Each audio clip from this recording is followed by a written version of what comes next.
Go live.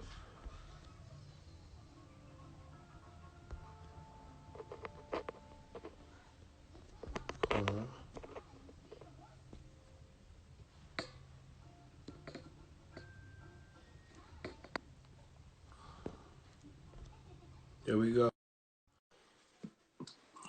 Bring my brother from another end today.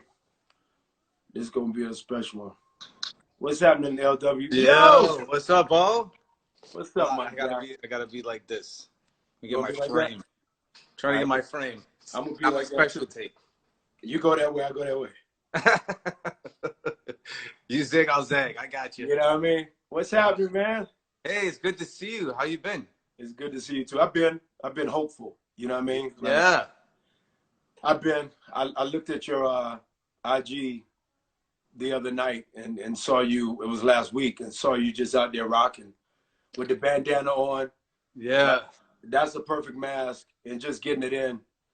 You were breathing heavy, but it was like it was loaded. It was loaded with that four-letter word we talk about. It was loaded with love, and Yeah. I really It brought appreciate back a it. lot of memories, actually, of being like, like being younger. And it's funny, the whole curfew thing, and actually helping out other people that were there, but not really helping, but you know what I mean? Like younger, like these girls started to freak out when the cops surrounded him. And I was just like, look, nobody wants you to Yeah, arrest you. Nobody wants that. Don't worry. And like being able to calm people down, that they're probably like, who's this creepy old white dude talking to me? But, not but not. regardless, No, they did a I they was, did a you know what I double. mean? They Yeah. did a double take.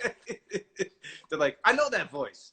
But it was, yeah, man, it's what I'm doing is being another warm body, and to give Yeah, you credit for what you deserve credit for on your IG, and more than your IG, but your whole personality and everything you do is you're a leader in your community. And you I have been appreciate you, before bro. any of this happened. Any of these things that we're experiencing now, the people need to know this is what you've always stood for, what you've always been outspoken for, being at the hero Muhammad Ali's funeral, and being part of not only just the black community, but seeing yourself as a world community, never even allowing yourself to be seen as just a black man, but to be Yeah, seen as all of humanity, man. You've been, I gotta give you love. And people have to know that I appreciate you, bro. before this all happened, this snowball effect, you were the snowball. I appreciate you for that. I definitely feel like I was one of them. And what's great about this moment on Poetics, Speakeasy, an epic moment. I kept knocking y'all, all the fans. I said Ace Boom, that's what I call him. I said Ace Boom / Joseph, that's what his mom and papa named him. Uh, I need you, bro. And he acquiesced. He's been out doing his thing. He's been working hard. He's always working hard. He's an insane hard worker. And he acquiesced. He obliged my request of coming to hang out, to be Gostami again, to be Joseph Omari again, to be all of these things that for 6.5 years, a lot of people rocked out with you and I being next to each other. A birthday day away from my mother's birthday. Y'all probably don't know Mm-hmm. that. Joseph Yep. is June the 27th. My mother's the 28th. And so there was innately a natural spot for me. I should start, Joe, saying this. Joseph Shakur came in, I guess, competing with, and maybe the fans don't know this story. He competed with nobody. Obviously, he being as gifted as he is his only competition. But as we started this whole thing, 6.5 years ago, 7.5 years ago, Yeah. when Joseph was auditioning, there was no competition. We knew that. The room knew that. And Joseph came in, and there was a natural chemistry immediately. And we've never said this publicly, but he did something. For all of you artists, God bless you. I can't stress as much as I've constantly stressed it prior. If you're not really called to this, don't try this thing, man, because this art thing is It's a for tough not the life. faint of the heart. It's a tough life. But Joseph, he was so different in the room, and he took risk. And to your point, Ace Boom, about me just taking risk and not being afraid maybe to meander to other cafeteria tables, and not just relegate myself and my presence and my personality to one, but to absolutely be prolific in my fight for brown and black people and black and Absolutely. brown people. That was very much embraced by you from the gate. And when he was in the audition with me, guys, Joseph did something that just blew my mind. And he probably doesn't even necessarily think about the fact that he goes to where he goes because of his gift. Probably blacks out or goes red when he does what he does. But there was a moment, Courtney Kemp, our showrunner and creator, had written this great line where Joseph is on me on Ghost, about possibly or potentially cheating on Naturi's character of Tasha. And we had to feign like we were in a car. So we just in the audition room and in front of stars and the affiliates. We grabbed 2 chairs, we put them next to each other.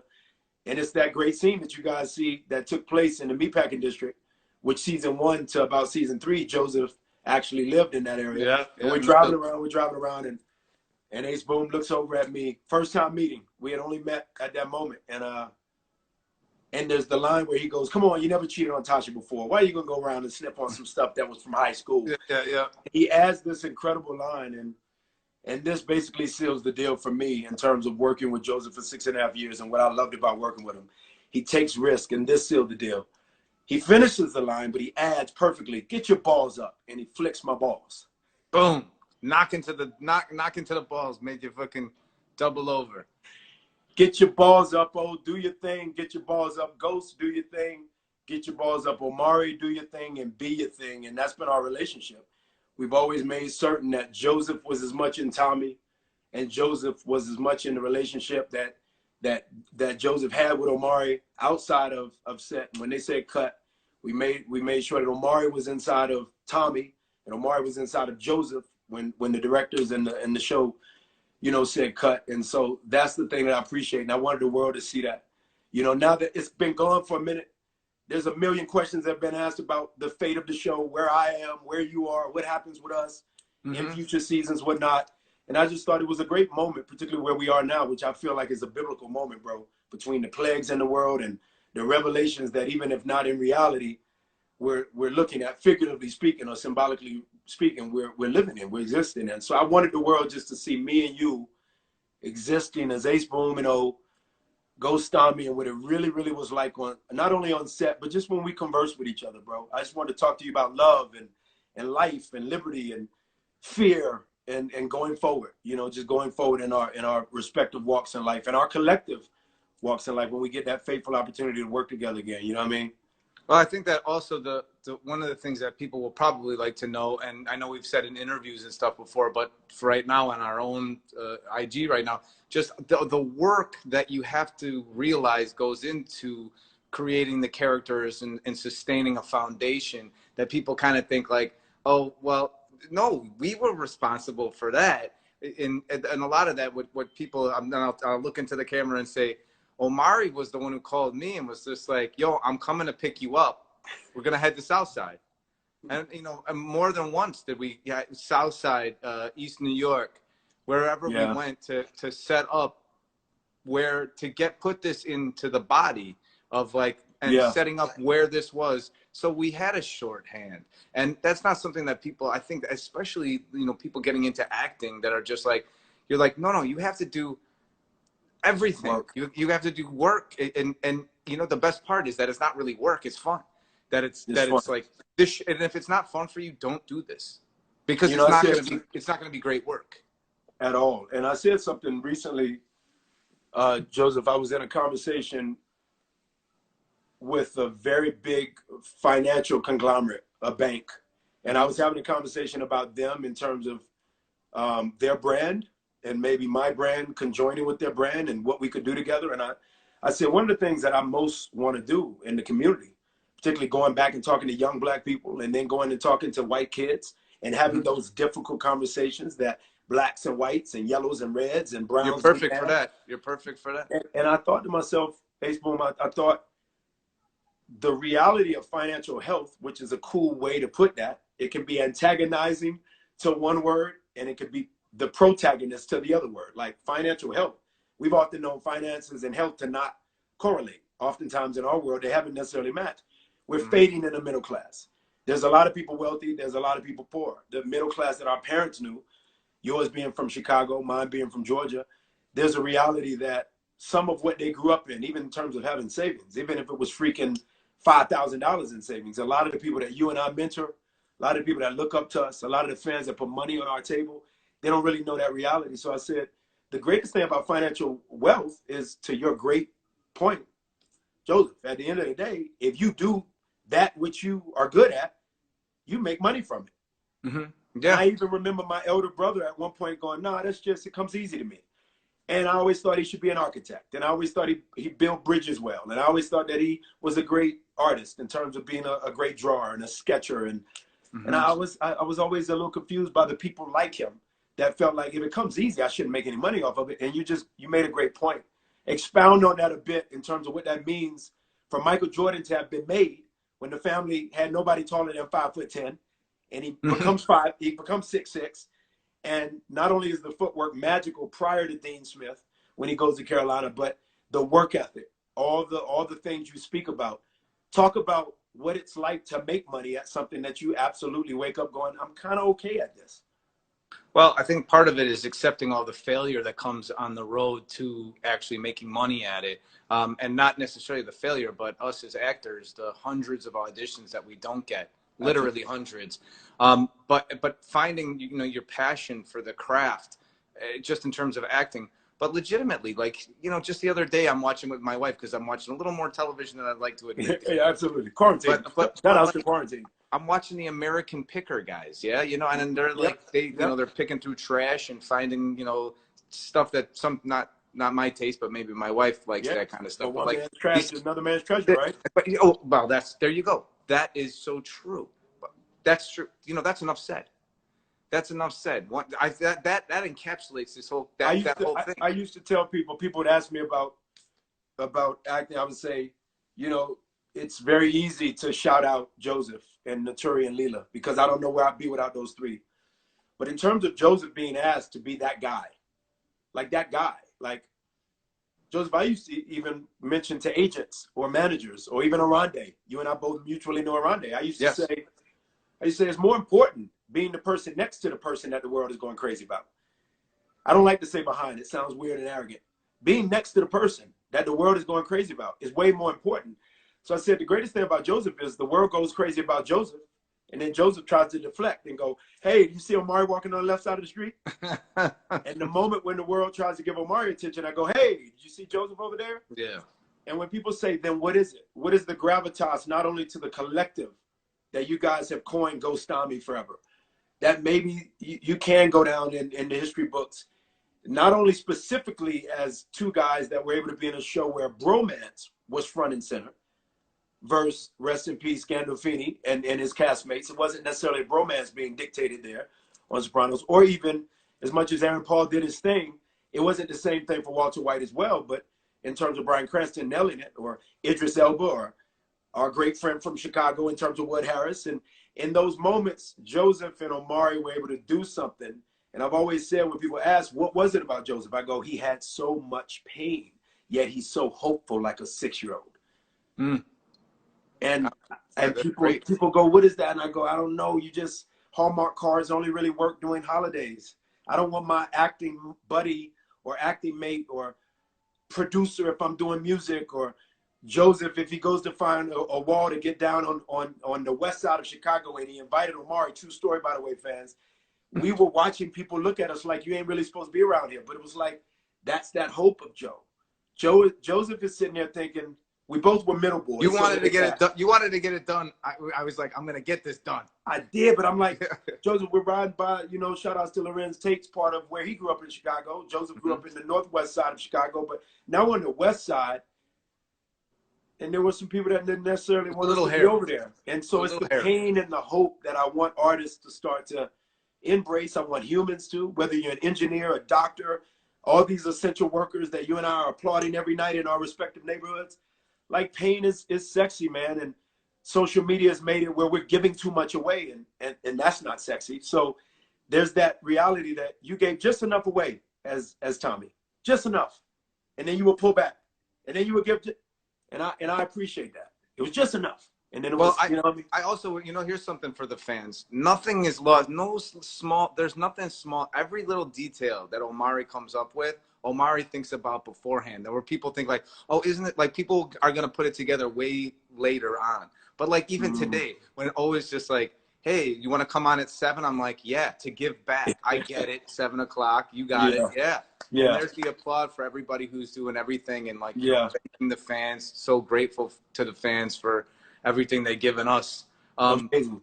I haven't even read what people are saying. So check it out. Should we look I and want you to answer read. some I want questions? you to Anybody read got questions? while I figure out a couple questions. I want you to read. You read. Tell Okay. me which one stands out to you as you read. I saw my guys a couple Who has times. questions? People got a lot of love for you. They got a lot of googly eye. I've seen Tommy in bold print about 75 times. So fall back, bro. All right. Love So you. let's see who's got a question here, guys. So Ace Boom. Yeah. I asked somebody, we love y'all back. Somebody said, bro, man. Somebody said, love you guys. Bromance. You, but you know what? That's funny. You embraced the bromance that came out of your mouth, in my recollection. Season 1 about a bromance. Maybe after season 1, season 2. I whispered to you. I didn't want to insult Leela and Notori, so I didn't whisper it to them. But I whispered it to you. I whispered it to Courtney, and I whispered it to our dear mutual brother, and that being Curtis. I said, it's a white kid and a black kid who grew up on the South Side. And you're right. That's what made the show different, unique. It's never been done.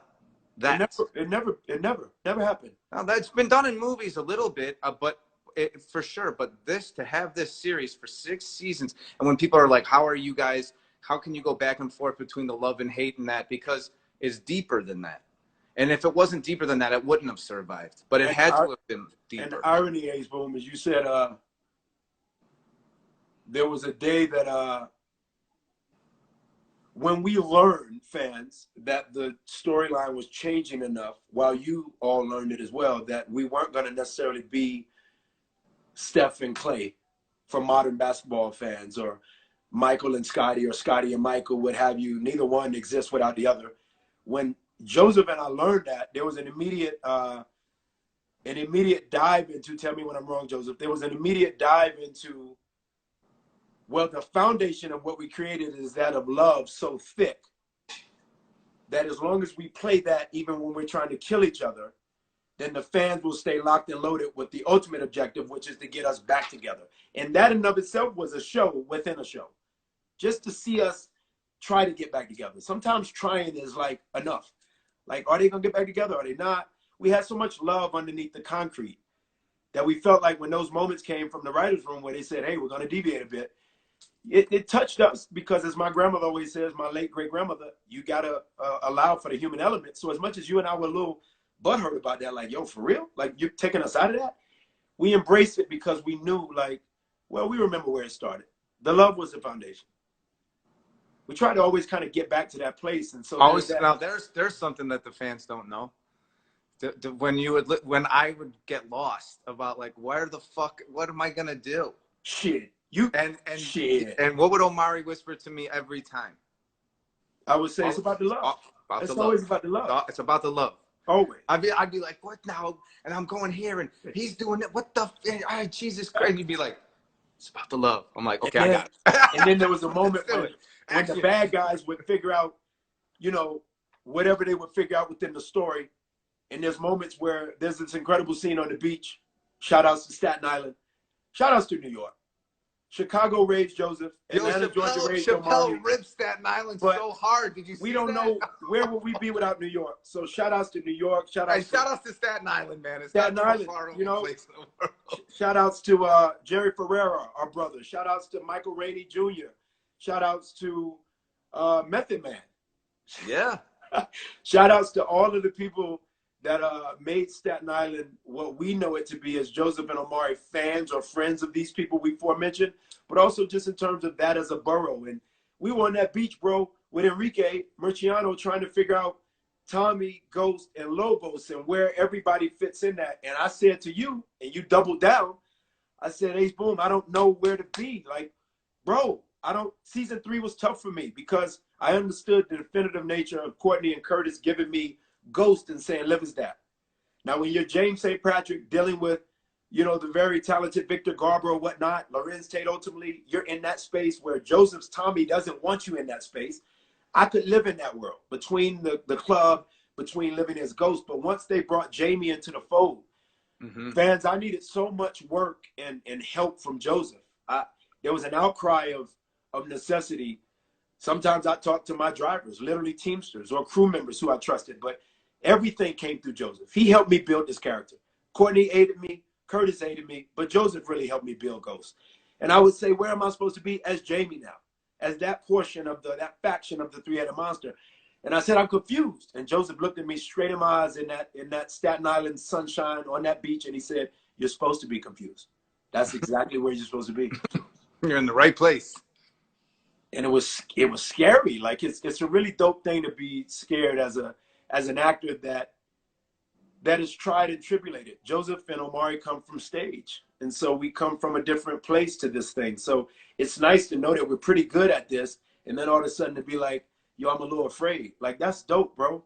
I miss that feeling. Yeah, it's good to be scared. It's good every now and again, or a lot, or whatever it is. But it's good to challenge yourself. It's good to. My favorite yoga tape that I ever have is this. You know, the only way a muscle gets stronger is by challenging it. You have to challenge that muscle. And also, one of my favorite stories for the fans too is like when this is season 5 or maybe even season 6. I don't know. We were in Beverly Hills at some hotel. Me and you both were the only people in the gym, and you just were like, "Yo, that's why we're gonna win because we're both on the treadmill at 6 a.m." And then I changed my workout based on you, because you were doing an incline, rapid walk. Then we would lower it, then go back and forth, and I was like, this is nice. You're tricking and challenging the body and the muscle. But we were in 4 seasons, bro, and we were there for like whatever our upfronts are, you know, for stars. And I walked in the gym and there was Joseph. He's always been on time. You've always been on time. And when I was punctually not on time, Joseph would remind me and honor me equally with saying, yeah, but spiritually, oh, you're always on time. But even if I wasn't, or exhausted, or dealing with a wife and 2 kids, and it was a different reality for Joseph's world, you know, he would jab me sometimes, but he equally would be like, you know, oh, I need you. And it always gave me a vote of confidence. I remember season 4, me being away from you so much and being locked up in Walhalla upstate. And I remember you telling me like, oh, I need you a little bit. I need you to. And then, of course, it's ironic because men go through what they go through. And that includes the gender of woman as well. But humanity goes through what it goes through. And at that moment, I remember going, I need to kind of be alone now.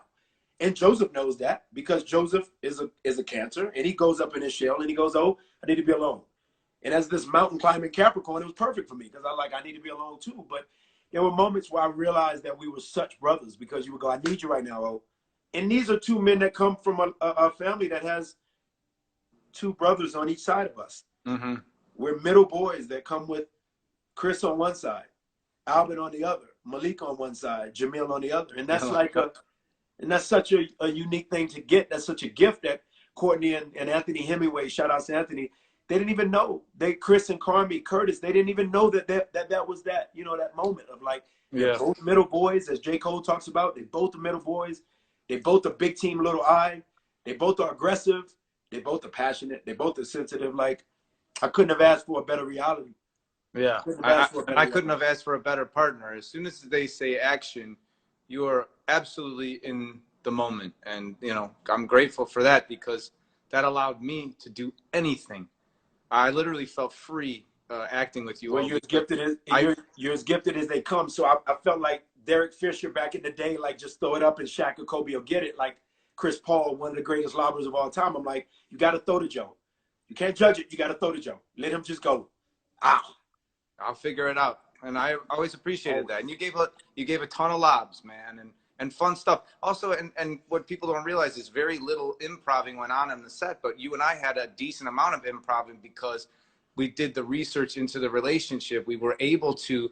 You should never improv, actors, ever. No, never. No, if it doesn't don't even think about that. If it doesn't add to the scene, if it's not going to add to the scene, just hold it in. Don't do it. But there were, you know, and as we developed and as we became this and that and the other thing within the journey of power, we were able to say yes to each other. Yes, absolutely.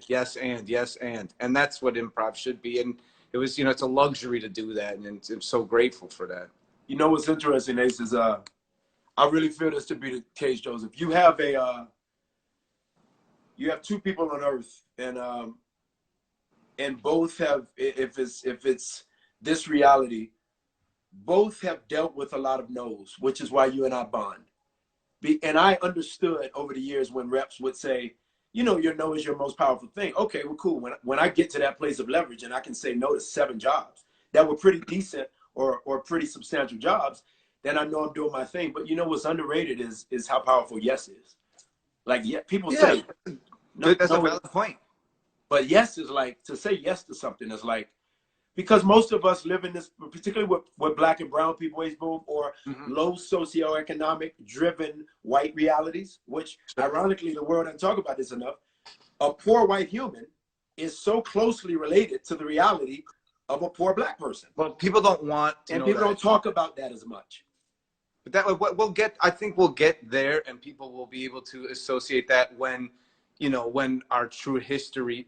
And it's going to take. I mean, God, it's going to take our whole life. Exactly. When we're through there with black and white people actually talking to each other and listening. Mainly right now, and I totally agree with everything. It's got to be white people right now listening to people of color, black people. It's got to be that right now. But you know what's crazy, Ace, is you're the only white person in the last 20 years. I want you fans to respond. I often feel like Bobby De Niro is in there with you in terms of what I'm about to say. You are the only white male figurine / talent, and it should precede talent / figurine, because you wouldn't be in this position if you weren't as gifted as you are, who's been, ironically, so embraced to the cookout. Way the fuck back. I've been going to the cookout since I was a baby. And so it's such an interesting thing, because you and I are the better parts of 4 decades on this earth, and it's fascinating for me as an African-American black man from Decatur specifically, but from ATL, to watch Joseph navigate our race and to know that in navigating it, his level of being embraced as a white male, not a white woman. First of all, a white woman is also a minority because she's a woman. But as a white male, for Joseph to have been embraced the way that you have, there's a reality. Somebody said Eminem. Absolutely. For music, Eminem. But in terms of what Joseph did in front of the camera, and I shout out Bobby De Niro, and there's others I'm missing, but for our age group, Joseph, for our generation, it's just amazing. And I never said it to you, but I always wondered if you felt a different sort of responsibility that my white castmates of old in prior projects have said. It's interesting, when you guys get a couple bucks, the whole family goes, hey, can I borrow? Or when you guys get to a certain place, including President Obama as a half white person, but a black president, we need to acknowledge his white mother. We don't enough. I do, but many don't. But because people are afraid. People are afraid to, though, sometimes too. And people I are guess afraid. So. White people are afraid because they're like, oh, well, what does that mean? And it's interesting. You bring up really beautiful points, man. But I wanted to just say this, Joseph. There was a moment where I sat back and watched you as a brother, and I was like, he's backpacking. He's backpacking. He just totally put it on his back, and he's backpacking, and he's going. And I always quietly prayed at night. And I'm not supposed to, I ain't fucking trying to get emotional. But I used to pray at night that you understood the power that's involved in being embraced by such an oppressed people that you don't look like. I used to pray for you that you understood the weight of that. Yeah. I hope I do, because I think, once again, like we talked about earlier, the gravity of it always hit me about it's all about the love. And it's the I'll tell you this, Omari, for a guy who's never won an award in my life, and I don't ever need to, that biggest award in my life, that's coming, bro. That's coming. And I don't need it, because the biggest award I could ever possibly win in my life, I won.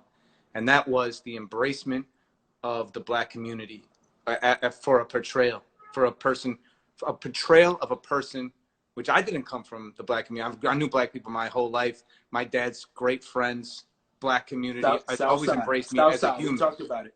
Exactly. But the embracement of the black community for a role of a guy that was his community is the biggest award I could have possibly won. And I think that that's all because it was all because of the love. And I love that your quote, remember when we were in Hollywood as well, when you said, when you said, there's nothing more awkward than a white person trying to act normal around black people. Like, you're like, listen, you're like, Joe, that's why that's why Tommy is Tommy, because Joe is comfortable and always has been around any, black people, anybody, but that there was always the black community was in my heart. I've always tried to be honest. I've always tried to have an open dialogue. Race has always been a huge thing to me, man. Including our private conversations that I love that we were able to privately have. Experiences that, me too. As the world knows, in part, but not in a great part, I grew up with Malik, Jamil, and Shawnee in an all-black neighborhood. And then yet Omari went away to a white school where I was one of 13 blacks. So if you don't think people reflect that which they're cast to play one day, at least in part, we're not every adjective describing the character that we portray, but we can be a lot of it. And that was the vacillation of life that Ghost had to live in. He was like all over the place. And to watch Joseph tell me over the years privately, I dealt with getting in fights with brothers. I dealt with fighting with brothers and learning what that meant and learning my place in that. And their anger, and in my anger and what that meant. Going home to talk to my pops about it. And then yet your pops was somebody that was aiding so many black people in Southside Chicago, in this side my of Chicago. My God. Forget So it. My dad we marched talked with about Dr. King in 68. My dad was part of Operation Breadbasket, which became Operation Push with the Reverend Jesse Jackson. My dad marched on the west side of Chicago when bullets were flying. My dad was about it and never talks about it, presents it. And I feel, I've been around him in Chicago when we were around him with your mother. And I feel it lends me to this question. As you get older, and you and I both know that we've had ups and downs with our fathers. My one-man show obviously is about how great mine was, and then there was a fault. And the forgiveness necessary in that as we grow as men, and thank God for these men that made us and loved us in all the different ways that they loved us. As you get older, are there moments where you look in the mirror and you go, I'm starting to not only understand more about some of Dad's moves that I didn't understand as a young, formidable, growing Joseph, but I'm also finding myself smelling more like him as I get older. Is that happening for you? It's funny. The age thing does happen. First of all, what are you doing to stay in shape? Because you look fucking amazing, kid. I'm trying to what the fuck? Jesus, man. When you wake up and you don't have the COVID-15. See, I got the COVID-15. I gotta start getting back onto my jogging circuit over here in Redwood. You in there, bro. Yeah, my God, I got to get back. I know I got the discipline, but I've allowed myself to have wonderful meals with my wife. I'm still working out, but literally, you look fantastic. So to answer you, yes, brother. I do see more of my father in myself. I'm slightly less rigid, but I'm also a little bit more. My dad is just a man of values, and he stands for his values and has never deviated. My dad is an exceptional human being. Like I'm blown away by my father's convictions. Absolutely. And I wish to God that I was as convicted. And I try to be as convicted. I'm just a little bit more, I guess maybe you need to be this. I'm a little more of a vessel and less of the force of it. Yeah, you would need to be in what God called you to, Joseph. You would need. Yeah, speaking of God, I take a balance. I mean, you don't want me to be focused. It's a heavy thing. And I think that was one of the things that I brought through some of myself and Tommy, that intensity at Tommy, when all bets are off. I mean, when people are like, how much are you like to output? Or like, you know what's crazy? Let's talk about this real quick. When people say to me, you are nothing like, oh boy, when they see my page, they'll be like, damn, you're so white in real life. That's correct. You're Tommy, all the time. You're so white, like, using white as in, and I'm like, yo, this is, and I always try to be balanced, but I'm like, that's a slippery slope, my guy, to talk about this, because are you equating my, that I'm articulate and intelligent with being white? That's an awful thing as a person. Let your brother speak on it. Hit it. There's a moment in life when a synapsis happened and a gap happened. And I talked to Michael Dyson on this very live chat that I think you tuned in and watched. And I talked to Michael Dyson about brown and black people not necessarily being unified in a way that our ancestry were. And that could be as young as aunts and uncles, parents, or grandparents and great-grandparents. Michael Dyson made a great point. He said, you know what, Omari? It's by default often. It's unfair for ancestors to go, sure, you're right, Omari, you're right. Y'all aren't unified. When the gun sounds, y'all go in the opposite direction. We went in the same. Dr. Michael Dyson's point was, yeah, but it's by default, because the great doctor, who was the only black doctor allowed on that wing of said hospital, is equally being forced to raise his kids in the same neighborhood as the sanitation worker. They're economically of different levels, but they're all in the same neighborhood. So they were unified by default. He said, don't get that twisted.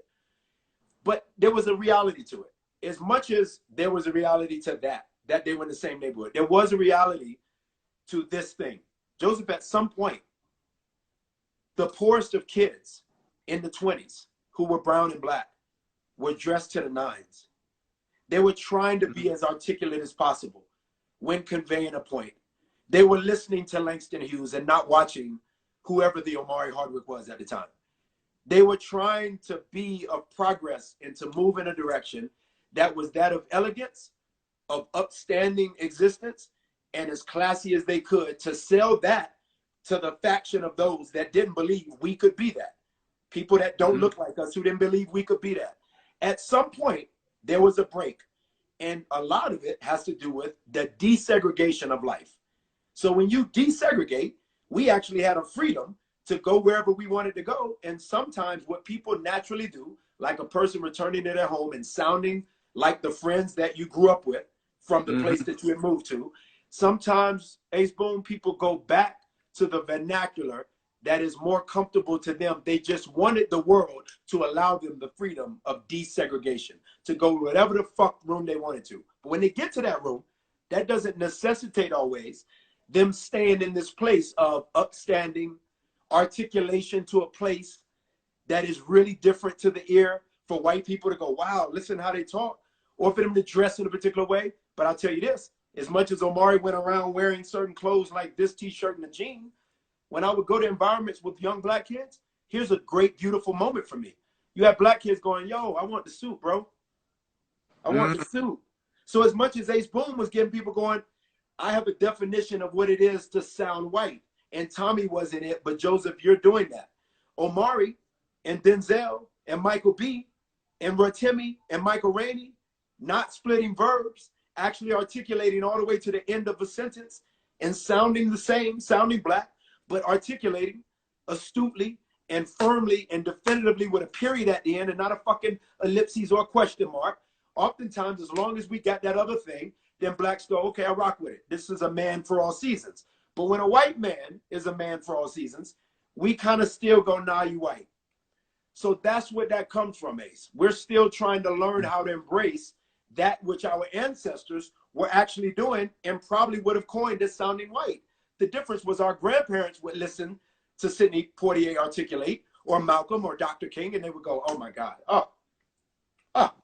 we have changed our definitions of what we're supposed to sound like as black people.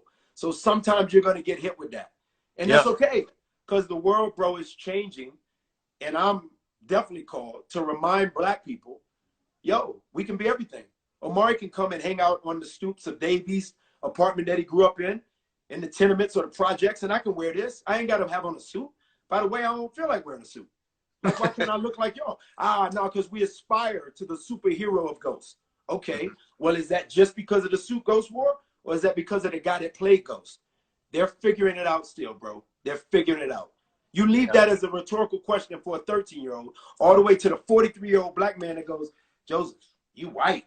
Yo, Ace Boone, when he's 63, he'll probably be like, nah, he was exactly what he was supposed to be.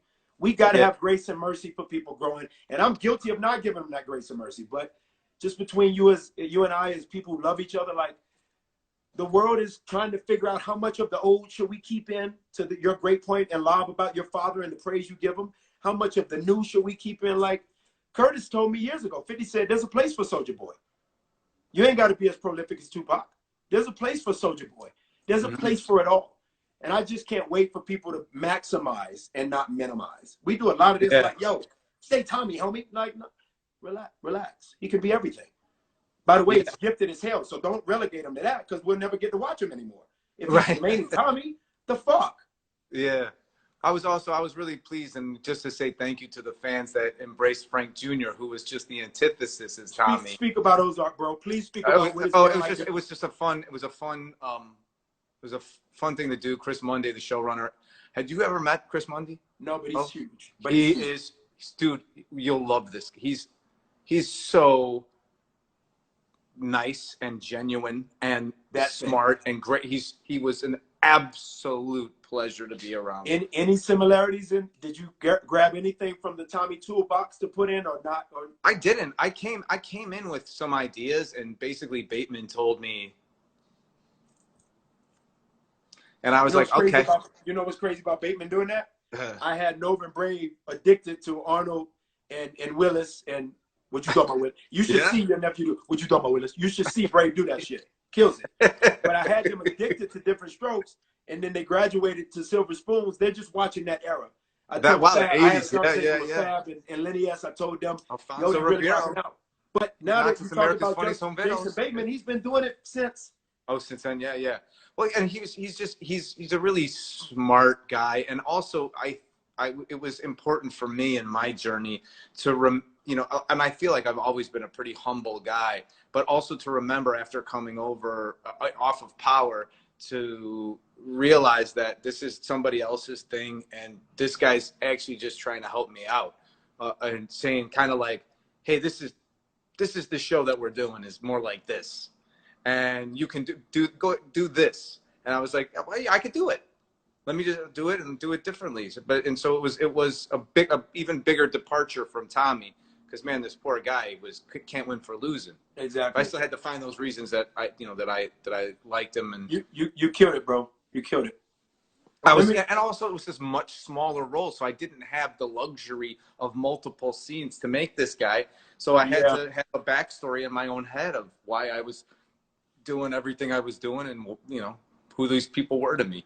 It's interesting that me and you looked at each other in season 2, and fans, we do want you guys to ask some questions. Joseph's right. I got a couple questions for Joseph that I didn't finish with, but we looked at each other in season 2, and we knew I gave it an 83 season 1, and I remember 83 as a grade, for season. And then I remember season 2, and shout outs to Gary Lennon coming in and Courtney for embracing that, and I remember thinking now Joseph gets to do this.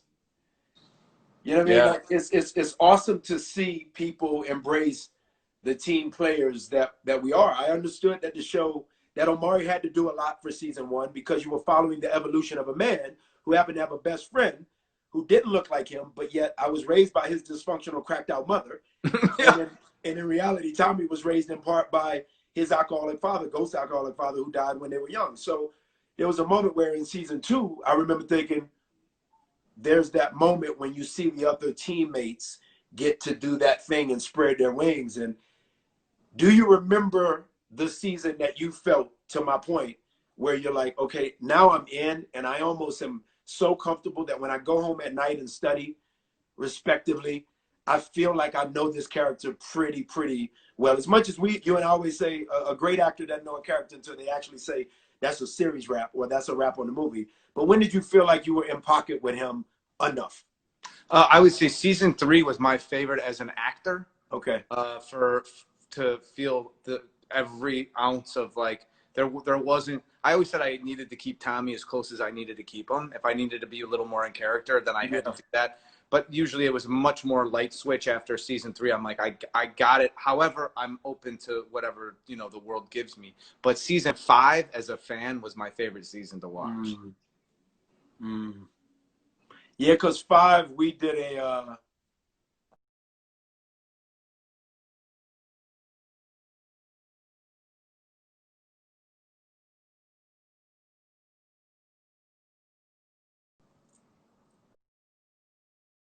I mean, it was Ghost and Tommy and Ghost. It was really nice. Me, You, and 50 is off screen is a pretty hilarious dynamic. It's really kind of fun. It was powerful.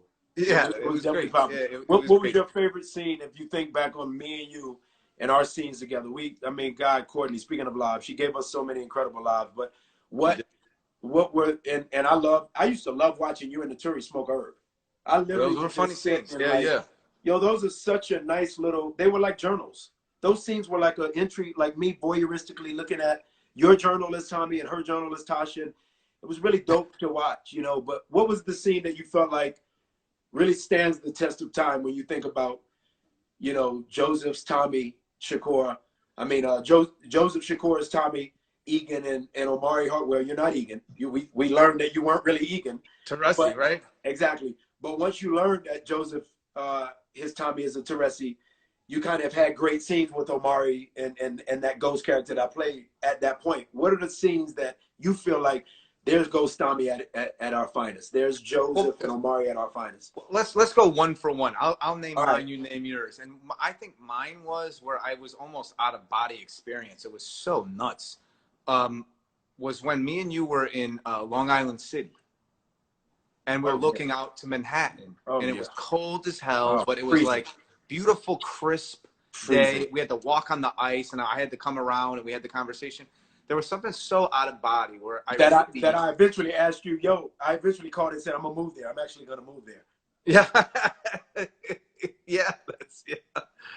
It was crazy. It was just looking at Manhattan, and there was something like, I don't know, I just out of body where I felt like I'd been there before, or I was Tommy Egan. It's in like so full bodied. It was, it was it's exceptional to have those feelings where I didn't I didn't remember memorizing the lines. We were just talking to each other. Just talking. So easy. It was something else. How about you? What was there's one that ironically connects to that, and it was when I got set up post that, and I come back and I'm so freaking mad at you, and I'm like, Tommy, what the fuck?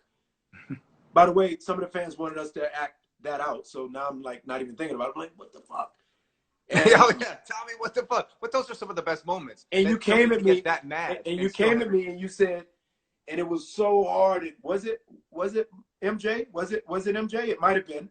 In that moment of you say you're the son of a wino, and that's what you'll always be. Yeah. Oh my God, with that big ass fucking Desert Eagle to you, that who ain't got the son of a drunk and no mama, and you added that no mama, and that one, and then the Holly scene when you killed Holly was pretty amazing. I even liked the little subtlety of that time when I came in route to that, en route to the Holly moment, and that was MJ as well. And I flipped over your Saint, your necklace that a million fans wish that you could mail them your necklace. I remember flipping it over and going, "Yo, you cool?" And that wasn't written. Courtney, that was me and you doing our. I'm like, "You good?" You're like, "Yeah, I'm good." Like there were a lot of things that people could say, "Yo, what about this big scene?" But a lot of times it was the subtle scenes, man. It was that first fight scene that John Coles had us in. Oh boy, yeah. It's about the love. Like they had to jack each other up, and we is that season 1? I guess that's season 1. That was, and he came back actually. Maybe did he do it in season 2 or no? He did it later, episode 7, season 1, because he directed episode 3. He came back and it was bizarre. But boy, that was great. I mean, you lifted me off the air. That's when I knew how fucking strong you were. When I was like, Jesus Christ. Yeah, we got it in. There were a bunch of scenes that involved me, you, and others as well. That was super big. You know what I mean? Like that was an incredible scene when I came into the club and you gave me a look like, yeah, I'm running shit. And you had all that. Well, also, the stuff with Mike Dopit and me and you was great. Mike, first of all, shout outs to Mike Dopit. Yeah. Shout outs to Enrique. Shout outs to Andy Bean. Shout outs to all of the David Fumero. Shout outs to all of these guys that came in, bro, and Jerry Ferreira, and just swung for the fence. And Luis Antonio Ramos. Like we had some really interesting. Dominic Colon, who you and I hung out with. Oh my God, yeah. A fateful night for him. Like we had some great opportunities. Dominic Bardozzi. Oh man, Dommy. Speaking of The Wire, right? Like we were given a lot of lobs of greatness. I want to ask you something. The fans, I gave them this challenge on this post that I posted about an hour and a half ago, and I said the greatest of caption You guys just captured this moment. And what the fans don't know is that picture where you and I are like little boys smiling with our arms around each other. That was when 50 took us to the premiere for Southpaw, right? Yep. And that was that great moment where Five said, I want Amari and Joseph to come with me, and this is what I want. And you and I just had a ball, and we were just kids, and it was great. So I posted that picture, and I asked people to caption it. And I said the best caption will sort of lead a portion of this conversation. And somebody said it was an incredible caption. And even Alex Nagel, who is one of my producing partners of the podcast, who was me and Joseph's PA, who's from St. Louis, 5 hours that way from where Joseph grew up. Alex equally picked the one that I picked. And the caption is, "This could be our country, but you playing." And that is such a dope caption. And what do you think, Joseph? Where we are?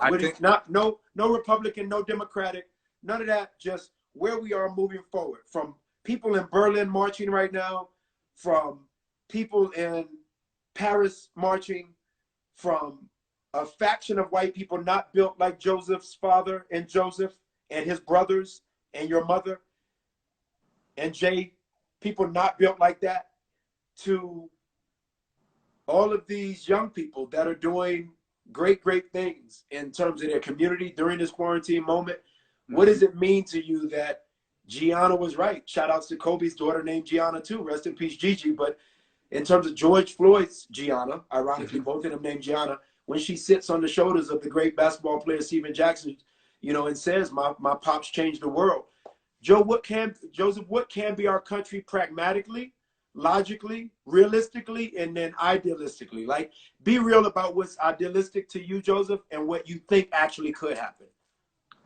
What I would hope to happen is that there is first of all, we need a changing of the guard. My God, get out there and vote. For the love of God. Holy cow. Secondly, I think that is actually very realistic. We need people in power who see people as people. They don't see people as dollar signs or numbers or anything like. They see people as human beings. And I think that really what we can do, to me, the biggest thing is and I've heard other people say this, is really to have white people listen. Because to me, I identify with my Polish heritage so much and this and that. But the reality is that I'm a white man in America, and white people have to realize that first of all, anybody who doesn't realize the white privilege, anybody who's still doing the all lives matter nonsense, which is so absurd. It actually is, because you're an evolved guy. It's like when people attack people, it's usually a fault within themselves. And people are like, all lives matter. Absolutely. Like, you're so guilty. You're just in your attack or defense back, a person immediately exposes themselves. I think that if white people can literally pause right now and listen, just listen, you'll get your time to talk. Everybody will. But right now, if we can just listen to the Black community in total, because a lot of people have never listened to the Black community, let alone leaders in the Black community. I just remember as a kid when people were like, most people, were so anti-Farrakhan. Now, I might not totally stand for Farrakhan's ideals, but I challenge any white person right now with our modern present what's happening. Listen to Farrakhan on old interviews. He was ahead of his time. Always been respectful, intelligent, and to the point. And to say that, like, what I can just remember people, he said, like, yeah, he's saying some shit you don't want to hear. Well, and that's the thing. But it's not wrong. It's so true. Jay said, obviously, in that video that she put out, that, she put out. I didn't even have an idea that she was putting it out, but she said, it's a familiar voice. What's the familiar voice? Well, Joseph just said it great. Even in terms of some of our more powerful Black voices, when you talk about Farrakhan, and I grew up with his nephews, ironically in Decatur, the irony is, even the powerful or the most of powerful voice, Black-wise, it's a familiar voice. Familiarity after a while is not something that is not necessarily respected in any capacity. Ironically, let's let race not be in the subject. just familiarity will make somebody get dull and get bored with and get kind of tired of. And so you're right, to listen is to actually find the moments of, okay, well, that's not familiar to me. I've never necessarily heard that sort of thought from a black person, from a black woman, a double minority, from a black man who's being hunted in the ways that they are, or from the standpoint of just saying, you know, I'm a little afraid. What are you afraid of, white man? Well, I'm a little afraid when I pull up on a black guy, or if there's a huddle of black men on the side of the corner that I'm walking, I'm a little afraid that there's something being plotted. Really? Why can't they just be talking about what college they're going to? Well, oh, I guess they could. Yeah, but if Joseph is asking you to go deep enough to sit down, take a deep breath and listen, then you have to admit to having a fear of listening. There is actually at times, Ace Boom, a fear of listening because you might actually learn some shit. Absolutely. Man, I don't know how many people have said that, and you might be the first, but a fear of listening. And that's exactly what people need to do right now. And I think that it's a crazy fear of listening. The next thing after the listening will be a dialogue. And that's when both people are going to have to, both white and black people in the extremes and in the gray areas, every color are all going to have to say, I hear you. I maybe don't accept what you're saying, but I'm going to listen without judging. Because one of the things is the hardest things too. And some people are racist, like our president. But calling people a racist right now, like maybe just make sure you're right, because it's a very easy accusation to make and a very difficult one to disprove. That's right. That's right. So have some compassion. You make a great point. Fight for what's right, and just know that I do like seeing all the white people out there too. And I know that some people are just like, well, this is as long as white people are like, I'm here to represent this. Don't take control of it. It's not your time to take control. No, it's your time to support.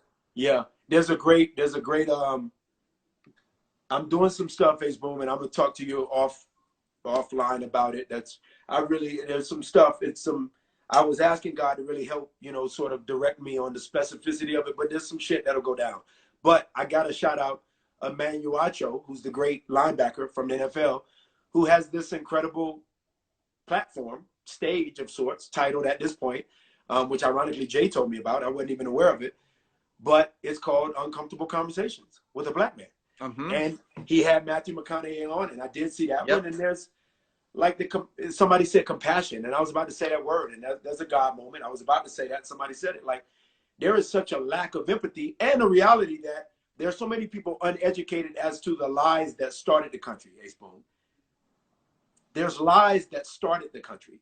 So we're not built to be whiners or to whatever. So guess what? Life is not egalitarian. It is not of that nature. It is not equal. That's fine. I don't want to teach Brave and Nova that life is of an egalitarian nature, that it's equal and fair. It's not. But what needs to be made more fair is the educational reality of conversation, to your point. You can simply be fucking educated talking to somebody who's homeless at a bus stop. They might be homeless in fiscal reality in terms of their pockets having no change, but Ace Boom, they might be the brightest motherfucker you ever met. And they sitting there and they talk to you, and don't dismiss it because they seem away or smell away. Like, the country was built on some things that we are in a moment right now where COVID is not outweighing the plague called racism, bro. COVID ain't beat that. I know that's right. You know what I mean? So I believe in that, what you said, which after the listening comes the actual dialogue, or the I understand, or I don't understand, but I don't overstand, but I understand enough to have empathy or compassion as that family. As we can listen, right. So the steps: listen. Then with the dialogue is listening with compassion, and actually taking in the information. I'm pretty sure it was Socrates who said that the mark of a wise man is somebody who can listen to somebody else's point without believing it, but listen to it. And Mark Twain said, a man's job or life, he has not lived if he has not completed the job of growing. If you're not in the motion or the effort, as you said, Ace Boom, you said, hey, I'll be more of a vessel. You know my memory. My pops is more rigid, oh, I'll be more of a vessel. You said that in front of all of these fans. I don't know the number of fans watching the God You Live chat, but you said I'm more of a vessel. That word stood out to me. I'm like, well, hell yeah, of course you are. I worked with you for 6.5 years as one of the greatest artists I've worked with. So of course you're a vessel, but in reality, even as a vessel, you got to grow. within that place of being a vessel.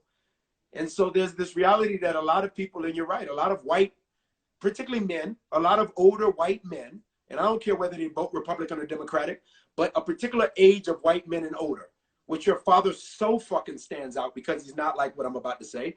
They have often put their hands in their pockets the same way the guy was doing who was killing George Floyd and going, I'm cool. I like this emoji, but I don't like it when you're not having empathy for another person. I don't have I got an issue. I love this emoji, but I don't really like it when you're looking at somebody and you're like, sorry, I can't relate to that. Sorry. Yeah, of course. Michael Strahan said it best. It doesn't affect you until it's on your doorstep. Yep. Imagine that. Imagine somebody that looks like my friend, my brother, and Joseph Shakur being underneath the knee of that guy. Have we ever stopped and paused and imagined that? I'm sure it's happened in certain realities. I'm not going to speak on that, but I know it hadn't happened in the droves of those that don't look like Joseph underneath the knee like that. Right. So it's an interesting time I find us in right now, right? We're in a very absolutely. And Chappelle said something, you know, something similar in his last gig when he was there. And just like, you know, when it was if anybody hasn't watched Chappelle's half-hour long thing, it's unbelievable. Forget it. Bad Apples? You mean the Bad Apples? Yeah. 846. And ironically, it's boom. There's that truth. I remember sitting next to 50. I was next to Fifth in an interview, and Fifth said, "No, I'm not saying we don't need cops. Fuck, we need cops like crazy." I got to shout out all the cops watching you and I right now, all the great ones, all the ones trying to affect change, all the challenging cops, all the ones that are going, you know, yeah, there's the code of the blue. Yeah, I honor it. Well, hell, Omari does too. By the way, my agent just recently told me something that O'Shea Jackson said, the son of Ice Cube, and it was brilliant. He said, we need cops to aid us against bad cops. Yeah, the only thing to save us from cops is cops. That's how he worded it. The only cops have to be empowered. They have to be empowered to stand up for what's right again. That's such a, I mean, we need allowance is a big thing. What's the scripture, Ace Boom, that's always, there's a fan that's been asking me, she said, Omari, I don't want to be annoyed. She asked me, and keeps you kind of stable. I said Isaiah 40:31, you know, and we spoke about that, you know, having the restoration of God, having that moment where I can fly back upon wings and fly like an eagle and soar for people, for the kingdom. What's the scripture, if you can think of one, that's sort of always been a reverberating reality for your life? Or is there one? I guess for me, it's as simple as the shortest verse in the entire Bible, and that's just that Jesus wept. That encapsulates to me. It's just that what is that, John 3:16? Yeah. But it's I'm not positive, but it's just, to me, it's human. Look up that scripture, fans. Look that scripture up real quick. It's really it humanizes things, it connects us all, and it says that it's tough to be alive and it's hard and we need each other. And that's what I always think of when I hear that. It's so true. That. We do need each other. And the fan just said thank you for asking that question, Omari, and I hope she got it. Say it one more time, Ace Boom, so she can hear you. Jesus wept. What scripture is it in? Scripture. I know. Scripture. Somebody gave it, Ace Boom. I think it's John 11. Is that correct? John 3:16. It's not John 3:16. Jesus John wept. 11:35. Is that right? John 11:35. Could be. Yeah. Yeah. Yeah, John 11:35. All right. Somebody said, and that was my brother. That was my brother Chris who said that. Shout outs to you, Chris. By the way, you got it. To all the Catholic chaplains in America. Congratulations to Chris too, right? Congratulations. Yeah. John 11, verse 35. That's it. Yeah, 11:35. That's the one that makes. Thanks, that's Chris. the one that pacifies Ace Boom. They want to ask you a question, Ace Boom. Y'all gotta ask a question. Somebody this will be my last. Hey, there's V Crush Lover. There's our girl. Guys, LW. Guys, give me one question. This will be the last question, because somebody and then Omari's going to tell us what he's been up to lately. Go. Omari's got to go. I'm sweating right here. Somebody got on me, Ace Boom, because I showed the picture for Janet's birthday. Me and Janet Jackson back in the day, and they're like, "Damn, Janet next to me, she'd have made me sweat too." I'm like, "No, man, it was like fucking 115 degrees." I know. I'm an engine. Would you two work in London? Well, I mean, of course. All right. Of course. Yeah, that's easy. Canceling Christmas. Yeah, that's Ace Boom. Tommy, you need Ghost really dead? Is Ghost really dead? Congratulations to Congratulations Chris. to That's a great Chris. shout out to you, brother. Somebody Hey. ask a question, guys. Come on. Somebody ask a very, very pertinent and important question. Make it a good one. To Ace Boom, which I know him as. To Tommy, which you guys know him. Oh, and Joseph, I'm not sure. Can you clean up the stereotypes on TV? Okay, that's a good question. We'll end on that. That's a good question. Stereotypes on television. Well, that's gonna be. I think that I mean, I don't know. Oh, what do you think? I feel like we're evolving into less stereotypes. I think we are evolving. I challenge my race, Ace Boom. I challenge my race, as you know. Here's a great example. I'll give y'all the story real quick, and then Joseph can kind of expound on that a bit. There were those snubs, you guys as fans want to call it, as it pertains to the Emmy nominations that we never got. Should have been you. Should have been you, Omari. And Joseph, one day we were in the trailer getting our haircuts and whatnot, and Joseph said, you know, I really believe that Omari should have been, and obviously I've seen how talented, I have seen the comments about how talented Joseph is. Somebody said Tommy for president so many times in this IG Live chat. And so I want to say that. I want to preface it with, I know how gifted he is. So to hear what he said from his mouth attached to his gifted soul, and this is not falling on deaf ears that day. Joseph said, I really believe Omari should have been nominated for an Emmy. Now, equally, I say the preface that I added to that to state, I equally thought Joseph should have been nominated, and the show, obviously, a bunch of times over, at least 2 to 3 times. Joseph said, though, from a perspective of me looking at Omari as a Black actor and knowing what that could do for him staircase-wise, and taking him up a different kind of staircase, that perhaps, to your point, Joseph, if white people would listen to the plight and the struggles, as my grandfathers would say, we got to be 20 times more on point than our counterparts who don't look like us. Joseph made that point and added to my grandfather's point that if that becomes a reality for Omari and he's simply nominated, it allows for Omari to navigate the career a lot better. And I wanted to tackle you with a hug because it made me realize how much you understood that I didn't need the trophy, and you know that. But what you were saying is, but O needs the sort of upward mobility that could come with that trophy. I don't know about needs, deserves. It could, you know, what it may be. So to the great question you guys asked, Joseph, I do believe that Joseph and I both believe that that thing and the tide is turning. You see Ava DuVernay doing things. You see Ryan Coogler doing things. Well, Joseph's point is they've been enabled and empowered to then turn around and reach back to their own community and aid that non-stereotypical reality of that which from Cicely Tyson back to Yaphet Kotto over to James Earl Jones they had to contend with. Hattie McDaniel. These people had to contend with different things. So for Joseph to have stated what he did back then, guys, I absolutely could speak for him and say he believes that that tide can turn. And I believe that at this moment, we're at a Me Too movement of race, right? Like you said, Joseph, don't call anybody racist who's not racist right now, because that's a bad tag if they're not that. So it's a great time for, if I could challenge Black people, Ace Boom, I would say it's a great time for Black people to be ready to be caught into the game, because we're going to get opportunities, bro. It seemed like after President Obama was gone, we didn't get as many opportunities because maybe there was some hate that was brought from under the carpet. And that's fine, too. We need it where we are to get where we now are, as you and I are talking as brothers for life. And I believe that if you're ready to get called in by the coach, shit. Be ready to show up. Don't complain. Here's another great thing. We can end on this if you want. Don't complain about not having a chance, and then when you're giving a chance, not being able to perform. Can we do that? Can we do that? And then somebody will screenshot the 4. Keep the 4. Somebody screenshot that. Y'all screenshot that. Get it. You got to keep it up, Ace Boom.